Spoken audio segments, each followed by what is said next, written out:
Dans l'assemblée des saints, assoiffé je me tiens, que ton onction descende sur moi.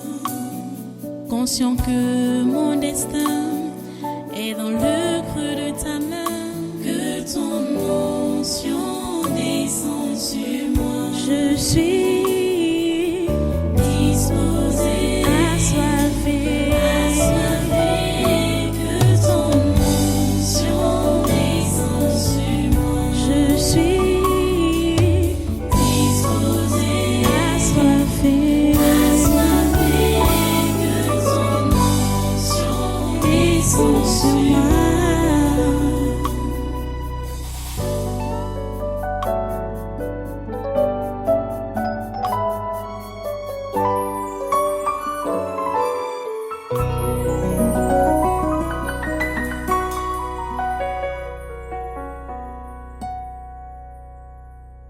Alléluia. Reste debout. Prends ta Bible. On va repartir dans Colossiens chapitre 3. Les principes de Christ. Colossiens chapitre 3. Nous avons l'habitude de lire du verset 1 au verset 11.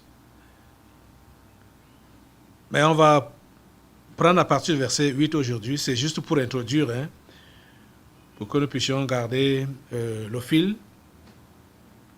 Colossiens chapitre 3. Il y a d'autres passages qui vont nous conduire, du moins dans lesquels nous irons aujourd'hui. Ici, là, c'est d'abord pour démarrer. À partir du verset 8, donc, jusqu'à 11. Colossiens 3. Je vais lire.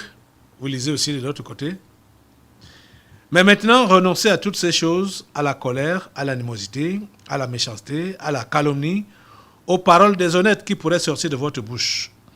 Ne mentez pas les uns aux autres, vous étant dépouillés du vieil homme et de ses œuvres, et ayant revêtu l'homme nouveau, qui se renouvelle dans la connaissance selon l'image de celui qui l'a créé. Il n'y a ici ni grec, ni juif, ni circoncis, ni incirconcis, ni barbare, ni scythe, ni esclave, ni libre, mais Christ est tout et en tous. Prions le Seigneur. Père trois fois saint, nous te remercions pour ta parole de ce jour et de ces moments que tu nous donnes. S'il te plaît, permets que cette parole puisse accomplir le but pour lequel tu l'envoies. Permets qu'elle puisse vraiment nous modeler comme tu l'as prévu. Nous renouveler l'homme nouveau selon l'image de celui qui l'a créé. Nous comptons sur toi, Seigneur, rien que sur toi seul. Nous ne méritons rien. Nous ne méritons rien. Nous ne méritons même pas que tu nous regardes. Nous ne méritons pas que tu nous écoutes. Nous ne méritons pas que tu prêtes attention sur nous. Mais Seigneur, nous comptons juste sur ta grâce et ta bienveillance. Nous comptons juste sur ta miséricorde, Seigneur. Merci de nous écouter et merci d'accomplir ta volonté dans nos vies en ce jour encore. Ce programme est dans ta programmation avant la création du monde. Et ce culte a déjà été vécu, célébré dans ton monde depuis longtemps. Avant la création du monde, nous prions seulement pour que ce qui a été fait alors se concrétise à nos yeux maintenant. Que ta volonté soit faite pendant ce culte comme au ciel. Que ta volonté soit faite sur la terre comme au ciel. Nous nous attendons à toi, Seigneur. S'il te plaît, écoute-nous et exauce-nous. C'est au nom de Jésus que nous te prions. Amen. Prenez place dans sa sainte présence et soyez tous les bienvenus à ce congrès des surnaturels, ce culte de ce dimanche 13 novembre 2022. Nous avons parlé sur les principes de Christ depuis fort longtemps. Les principes de Christ et non nos principes. Et nous avons vu, nous sommes arrivés dans ce passage qui nous fait donc comprendre que quand on a revêtu l'homme nouveau se renouvelle. Et on avait vu que l'homme nouveau se renouvelle. Et qu'est-ce qui le renouvelle? C'est la parole de Dieu qui renouvelle l'homme nouveau. Le renouvelle donc comment? Le renouvelle dans la connaissance, selon l'image de celui qui l'a créé. C'est-à-dire, l'homme nouveau est donc transformé à l'image du Créateur.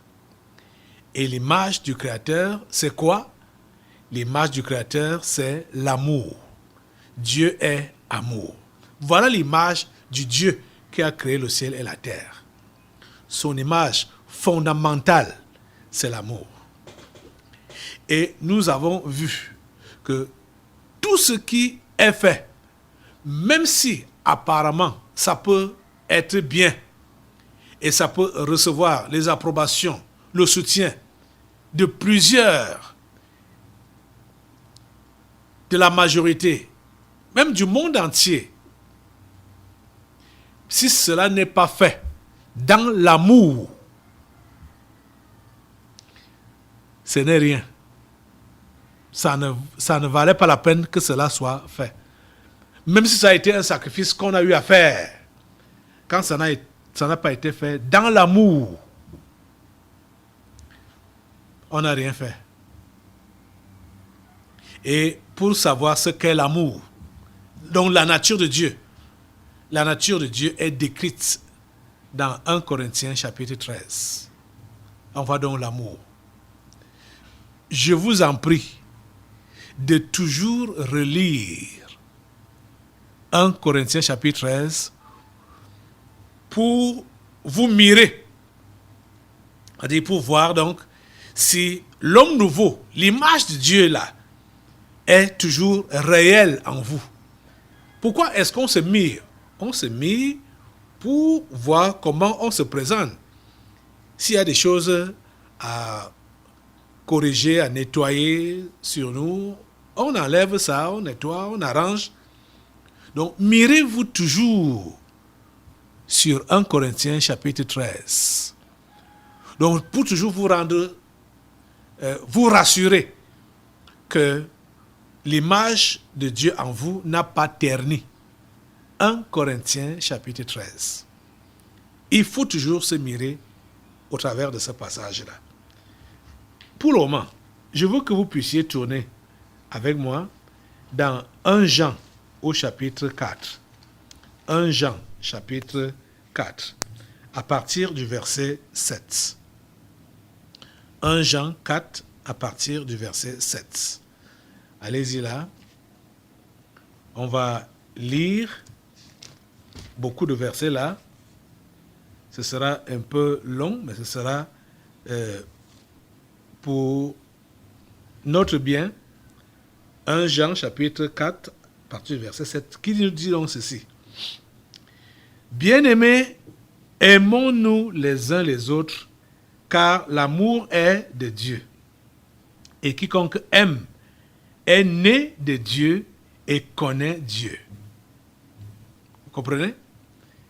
Quiconque aime est né de Dieu et connaît Dieu. Rappelez-vous que Colossiens 3, 10 a dit, ayant revêtu l'homme nouveau qui se renouvelle dans la connaissance selon l'image de celui qui l'a créé. Et Jean nous dit, bien-aimés, aimons-nous les uns les autres, car l'amour est de Dieu. Et quiconque aime est né de Dieu et connaît Dieu. Quiconque aime est né de Dieu et connaît Dieu. Celui qui n'aime pas n'est pas né de Dieu et ne connaît pas Dieu. Verset 8. Celui qui n'aime pas n'a pas connu Dieu, car Dieu est amour. J'ai même précédé en disant déjà ça. Donc, celui qui n'aime pas n'a pas connu Dieu, car Dieu est amour. Dieu est quoi? Dieu est amour. Voilà donc sa nature. Voilà la nature de Dieu. Dieu est amour. L'amour de Dieu a été manifesté envers nous en ce que Dieu a envoyé son Fils unique dans le monde afin que nous vivions par lui. Et cet amour consiste non point en ce que nous avons aimé Dieu, mais en ce qu'il nous a aimés et a envoyé son Fils comme victime expiatoire pour nos péchés. Bien-aimés, si Dieu nous a ainsi aimés, nous devons aussi nous aimer les uns les autres. C'est-à-dire suivre son exemple, de façon qu'on soit prêt à se sacrifier pour les autres. Verset 12. Personne n'a jamais vu Dieu. Si nous nous aimons les uns les autres, Dieu demeure en nous et son amour est parfait en nous. Verset 13. Nous connaissons que nous demeurons en lui et qu'il demeure en nous, en ce qu'il nous a donné de son esprit. Vous voyez, le verset 13 nous fait donc comprendre que savoir que Dieu est en toi et que tu es en lui, savoir que tu fais même esprit, même chose avec Dieu, c'est au travers de son esprit, l'Esprit Saint. C'est lui. Romain a d'ailleurs dit ça, que c'est l'Esprit, son Esprit, qui nous rassure que nous sommes ses enfants. Si tu n'as pas l'Esprit de Dieu, tu ne peux pas savoir que tu es enfant de Dieu. Tu ne peux pas le savoir. C'est son esprit. Éphésiens nous a fait comprendre que cet esprit-là, c'est un sceau. C'est-à-dire un cachet que Dieu met sur notre esprit. Son Saint-Esprit, c'est un cachet pour attester que voici ma personne. Celui-ci ou celle-ci m'appartient. Il met donc son esprit comme un sceau, comme un cachet sur notre esprit. Donc, personne, verset 13 donc dit, nous connaissons que nous demeurons en lui et qu'il demeure en nous en ce qu'il nous a donné de son esprit. C'est son esprit donc qui est sa présence en nous. Verset 14. Et nous avons vu et nous attestons que le Père a envoyé le Fils comme sauveur du monde. Verset 15. Celui qui confessera que Jésus est le Fils de Dieu, Dieu demeure en lui et lui en Dieu. Et nous avons connu l'amour que Dieu a pour nous et nous y avons cru. Dieu est amour et celui qui demeure dans l'amour demeure en Dieu et Dieu demeure en lui. Dieu est amour. Verset 17. Tel il est, tel nous sommes aussi dans ce monde. C'est en cela que l'amour est parfait en nous, afin que nous ayons de l'assurance au jour du jugement. Afin que nous ayons l'assurance au jour du jugement. Vous voyez que ce qui va nous sauver au dernier jour, c'est parce que nous aurons conservé l'amour. Nous aurons conservé la nature de Dieu en nous. C'est ça qui nous sauvera au dernier jour. La nature, c'est important que vous compreniez cela. C'est important. Ce n'est pas forcément ce qu'on fait et qui va attirer l'attention des uns et des autres. Et ils vont apprécier, ils vont acclamer. Mais est-ce qu'on fait ça dans l'amour? Est-ce qu'on a réellement l'amour de Dieu? Est-ce qu'on manifeste donc la nature de Dieu? Le verset 18 dit, La crainte n'est pas dans l'amour, mais l'amour parfait bannit la crainte. Car la crainte suppose un châtiment. Et celui qui craint n'est pas parfait dans l'amour. Pour nous, nous l'aimons parce qu'il nous a aimés le premier. Verset 20. Si quelqu'un dit « j'aime Dieu » et qu'il haïsse son frère, c'est un menteur. Car celui qui n'aime pas son frère qu'il voit, comment peut-il aimer Dieu qu'il ne voit pas? Et nous avons de lui ce commandement, que celui qui aime Dieu aime aussi son frère. Voilà le commandement de Dieu, que celui qui aime Dieu aime aussi son frère. Que celui qui aime Dieu aime aussi son frère. Mirez-vous toujours avec 1 Corinthiens 13. Parce qu'on va dire amour, amour, amour. Ce n'est pas ce sentiment-là dans le cœur-là. Ce n'est pas ça. C'est pratique. Il y a des choses que l'amour fait et des choses que l'amour ne fait pas. Le genre d'amour qui vient de Dieu, qui est donc la nature même de Dieu. Ça se voit dans les actes compose l'amour de Dieu. Ça se voit dans les actes compose. Allons dans 1 Corinthiens 13. Repartons là-bas. C'est important. 1 Corinthiens 13. Commençons même depuis le premier verset. Qui dit: quand je parlerai les langues des hommes et des anges, si je n'ai pas l'amour, je suis un airain qui résonne ou une cymbale qui retentit. Et quand j'aurai le don de prophétie, la science de tous les mystères et toute la connaissance, quand j'aurai même toute la foi jusqu'à transporter des montagnes, si je n'ai pas l'amour, je ne suis rien. Et quand je distribuerai tous mes biens pour la nourriture des pauvres, quand je livrerai même mon corps pour être brûlé, si je n'ai pas l'amour, cela ne me sert de rien. Écoutez donc, verset 4. L'amour est patient. La nature de Dieu, c'est la patience. L'amour est patient. Patient. Si tu manifestes de l'impatience, ça montre clairement que tu n'as pas la nature de Dieu. La patience envers toi-même. D'abord, la patience envers Dieu.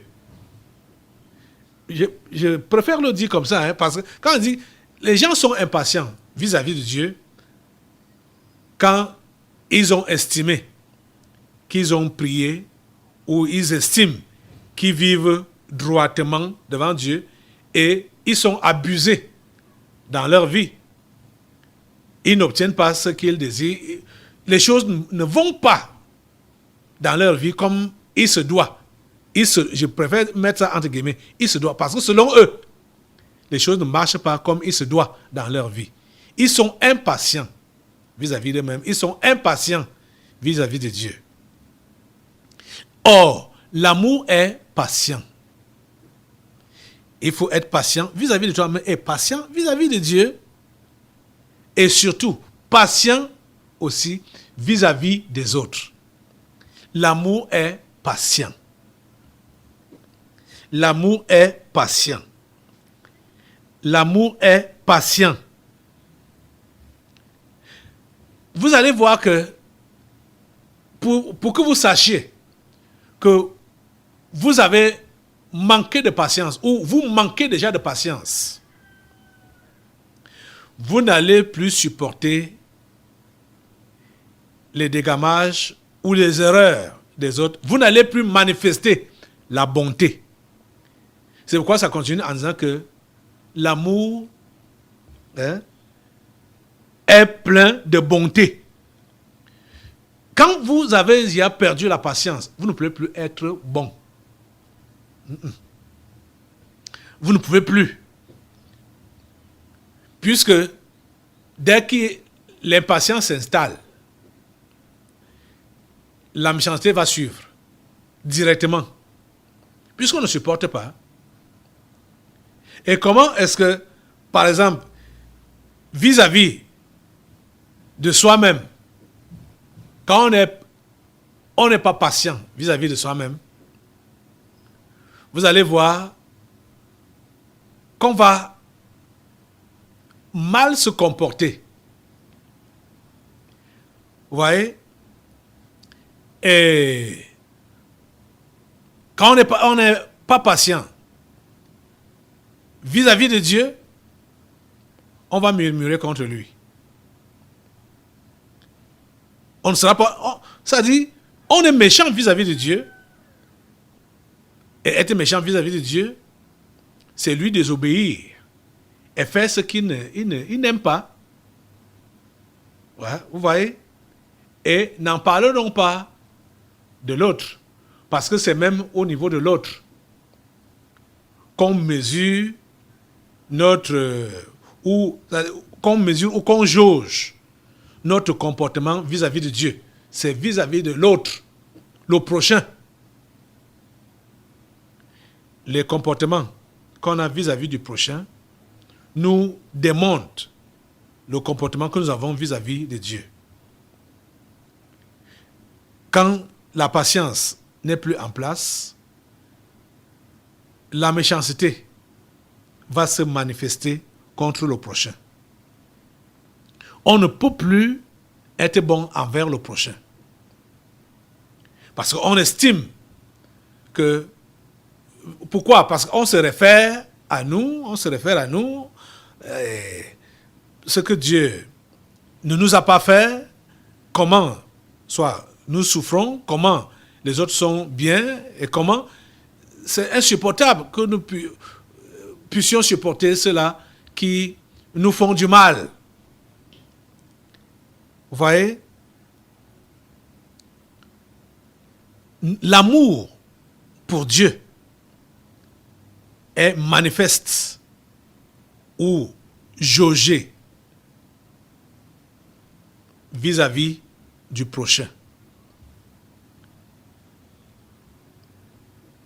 L'amour est patient et l'amour est plein de bonté.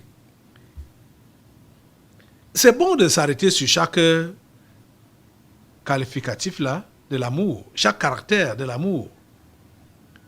Et chaque mot même qui est utilisé. On ne dit pas seulement que l'amour a la bonté, mais l'amour est plein de bonté. Plein de bonté. Plein de bonté. Plein de bonté. Ça ne manifeste pas la bonté de temps en temps, mais c'est constant dans la bonté. Bonté.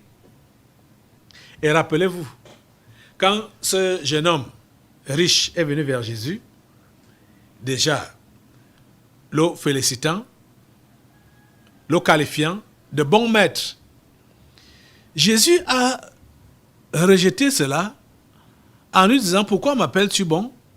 Il n'y a de bon que Dieu seul. Vous pouvez donc comprendre que quand la Bible, je veux dire, quand Dieu nous interpelle à avoir sa nature,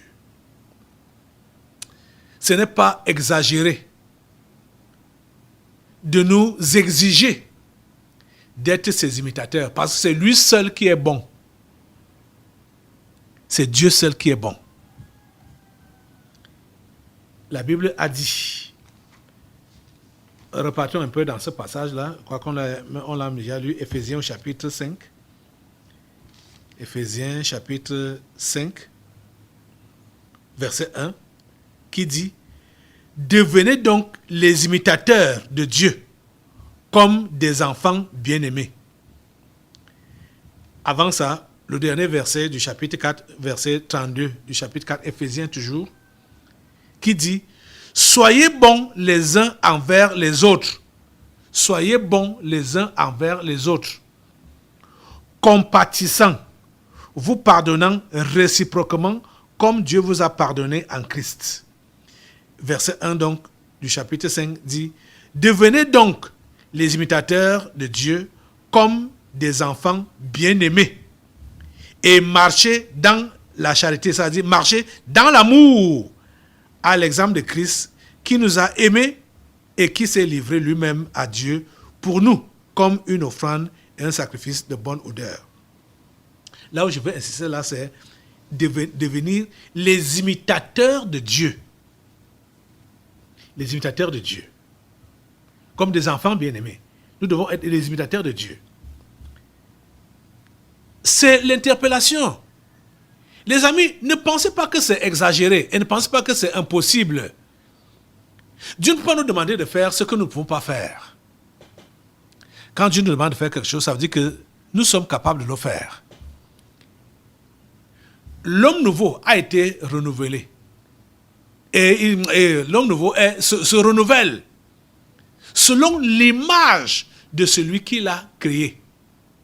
L'homme nouveau, c'est la nouvelle personne que nous avons reçue en Jésus. Quand nous nous sommes convertis, quand nous l'avons confessé comme notre Seigneur et Sauveur personnel. Cette nouvelle nature-là, qui a été imprimée dans notre esprit par le Saint-Esprit, cette nouvelle nature-là est à la ressemblance de Dieu. Et la ressemblance de Dieu, c'est l'amour. Et voilà ça que nous sommes en train de voir ici. Ce qu'il est, cet amour, et ce qu'il n'est pas. Nous sommes en train de voir d'abord, la première partie parle de ce qu'il est, de ce qu'il est, tout ce qu'on a vu là, ce qu'il est. Il est patient et il est plein de bonté. Ce qu'il n'est pas, l'amour.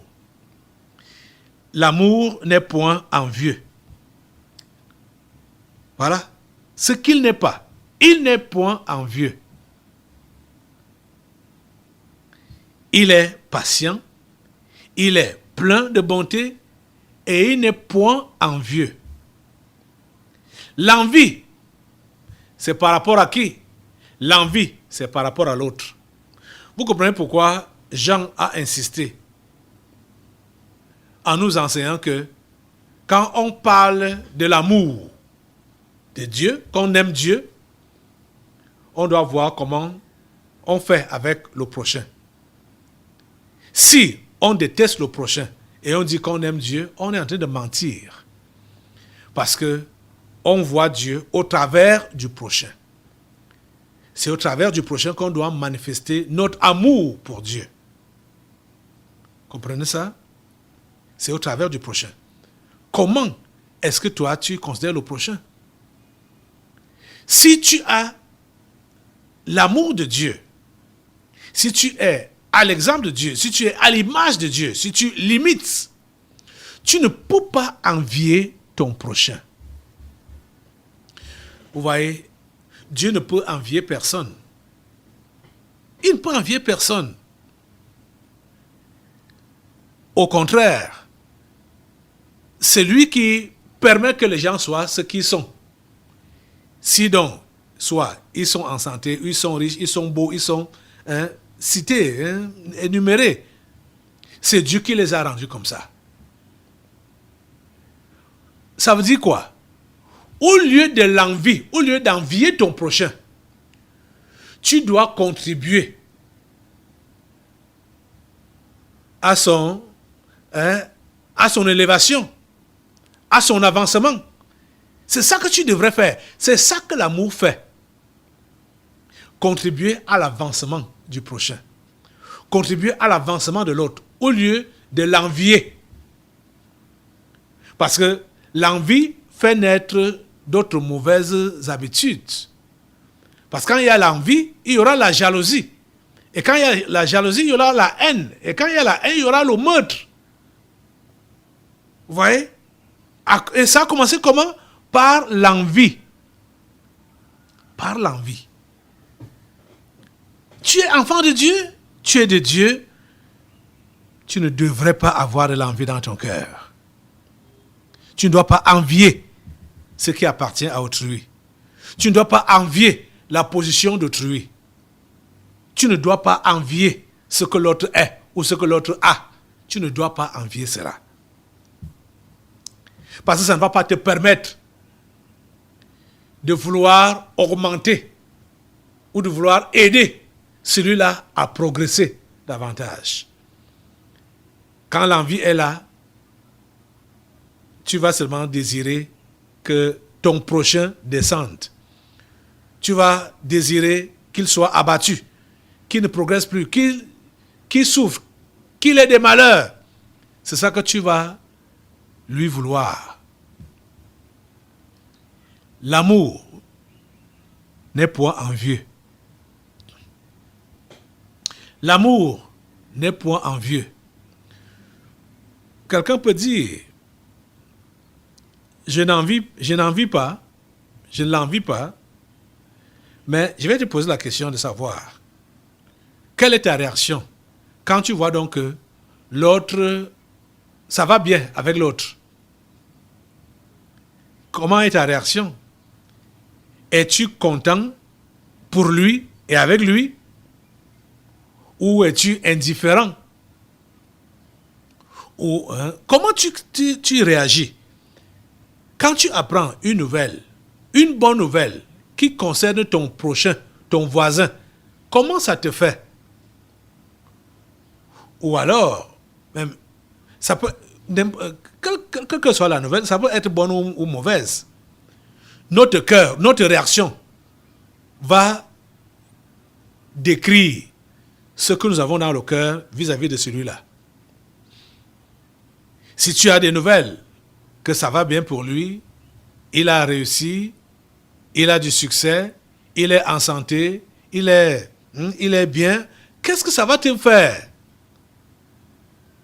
Si tu es indifférent, ça veut dire que tu n'as pas de l'amour pour lui. Et n'en parlons pas que tu es mécontent de la bonne nouvelle que tu as reçue de lui, que ces choses vont bien. Toi, tu es donc mécontent. Ça montre clairement que tu n'as pas de l'amour.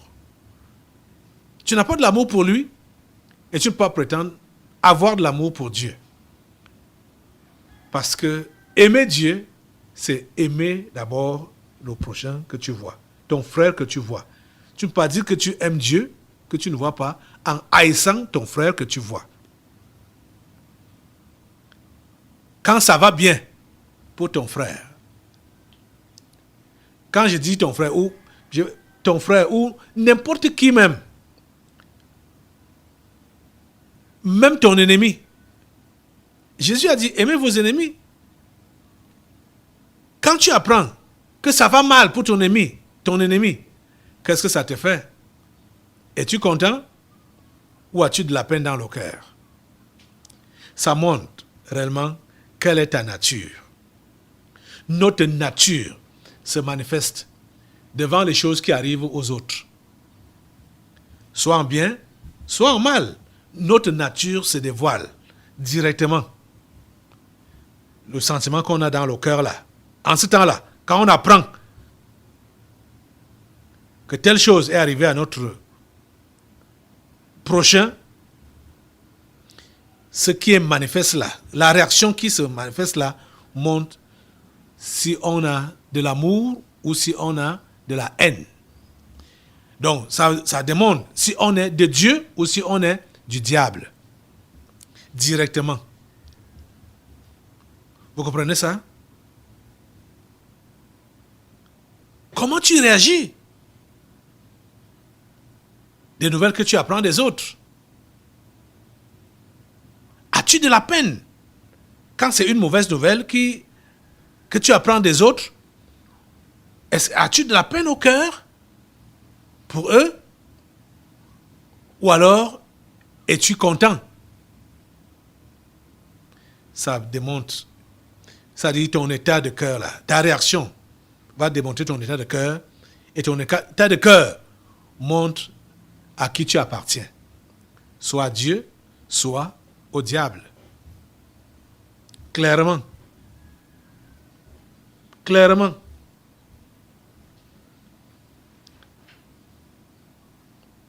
L'amour n'est point envieux.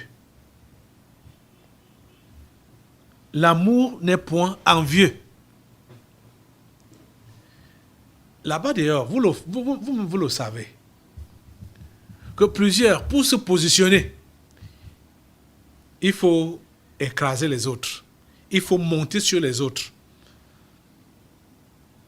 Et plusieurs sont là pour vouloir prendre la place des autres. C'est vrai que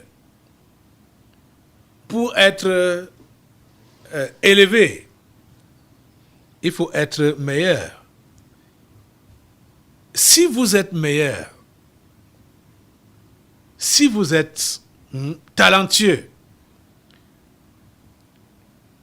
vous allez grimper sans forcément marcher sur les têtes des autres ou sans forcément trahir les autres ou envier les autres.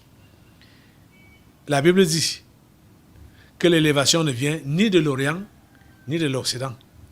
L'élévation, ça vient de Dieu. C'est Dieu qui élève. C'est lui qui élève.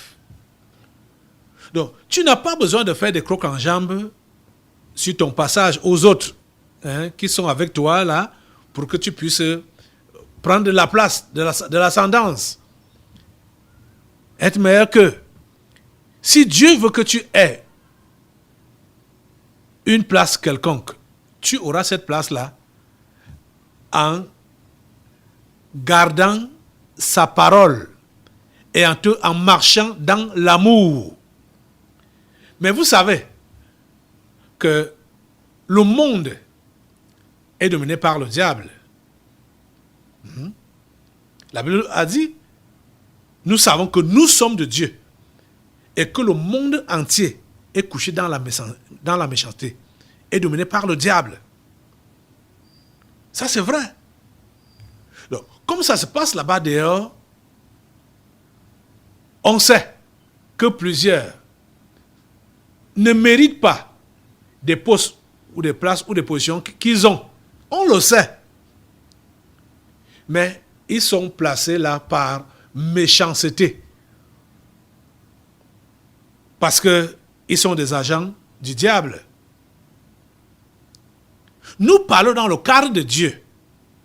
Et je vous dis la pure vérité que si vous êtes enfant de Dieu et vous marchez selon les enseignements de Dieu, Dieu va vous positionner sans que vous ayez besoin de bousculer et de déranger les autres, d'envier les autres. Vous n'aurez pas besoin de ça. Et quand vous êtes donc positionné par Dieu lui-même, parce que vous avez manifesté sa nature, vous verrez que vous allez influencer votre secteur. Parce que c'est Dieu qui vous aura mis là, à la tête, ou à cette position-là, pour que vous puissiez influencer ce secteur-là. Mais si vous autres, prétendant que vous êtes enfants de Dieu, mais utilisant les méthodes du monde, c'est-à-dire les intrigues, les coups bas, les trahisons et tout ça là, et vous arrivez à vous positionner par ces moyens-là, vous n'allez pas faire et vous ne faites pas avancer le royaume de Dieu. Parce que vous ne pouvez pas influencer votre milieu avec cette façon de faire. Puis c'est la façon de faire du monde. Vous êtes en train de comprendre ça? Vous pouvez continuer à dire que vous priez, vous allez à l'église, mais sans vous conformer à la parole qui vous demande de ne pas envier et de ne pas faire des crocs en jambes aux autres afin de prendre leur position. Toi, tu fais ça et tu dis que tu es chrétien et tu te positionnes. Ce n'est pas Dieu qui t'a positionné là. Ce n'est pas lui qui t'a positionné là. C'est pourquoi on a commencé par voir que l'amour est patient. Ça veut dire quoi? Même si tu cherches le positionnement, tu cherches n'importe quoi dans la vie, dans la société, sois patient. Tu dois montrer la nature de Dieu, le caractère de Dieu en toi, la patience. Cela viendra autant marqué par Dieu lui-même. Vous comprenez? Ça viendra par lui. Toute grâce excellente et tout don parfait nous viennent d'en haut. du Père de lumière, chez lequel il n'y a ni changement, ni ombre de variation. C'est Dieu qui élève, c'est Dieu qui rabaisse. C'est lui qui décide de tout, et surtout de tout ce qui nous concerne. Vous comprenez? Ne sortez pas de ces voies pour essayer de vous positionner. Ne sortez jamais de ces voies. Donc, l'amour n'est pas envieux. Les deux autres caractères, ou les deux autres choses que l'amour ne fait pas, on s'est déjà attardé sur ça, en plusieurs séances même, que l'amour ne se vante point et ne s'enfle point d'orgueil. C'est ça qui nous avait conduit dans ce verset qui nous posait la question de savoir, du moins qui nous faisait comprendre que nous avons tous une distinction, le verset 7 de 1 Corinthiens 4, car qui est-ce qui se distingue? Qu'as-tu que tu n'aies reçu? Et si tu l'as reçu, pourquoi te glorifies-tu comme si tu ne l'avais pas reçu? L'amour ne se vante pas et ne s'enfle point d'orgueil. On a parlé longuement sur ça. Donc, pas de vantardise, pas d'orgueil. Voilà la nature de Dieu. Voilà le miroir. Il faut se mirer au travers de 1 Corinthiens 13 pour voir si l'image de Dieu est encore présente en nous. Pour voir si sa nature est encore présente en nous. Verset 5 de 1 Corinthiens 13. Il ne fait rien de malhonnête. Parlant de l'amour, il ne fait rien de malhonnête. Donc, ce qu'on appelle malhonnêteté, ça ne doit pas exister chez les enfants de Dieu, chez le chrétien. Il ne fait rien de malhonnête. Et vous allez voir que beaucoup disent qu'ils sont chrétiens, pourtant, ils sont des fémènes. La malhonnêteté, la fausseté, ça ne doit pas exister dans ta nature, dans tes agissements. Il ne fait rien de malhonnête. Et vous voyez, quand on est malhonnête, c'est parce qu'on cherche son intérêt. On cherche son intérêt. Et c'est pourquoi la Bible dit que il ne cherche point son intérêt. L'amour. Il ne cherche pas son intérêt. Vous voyez,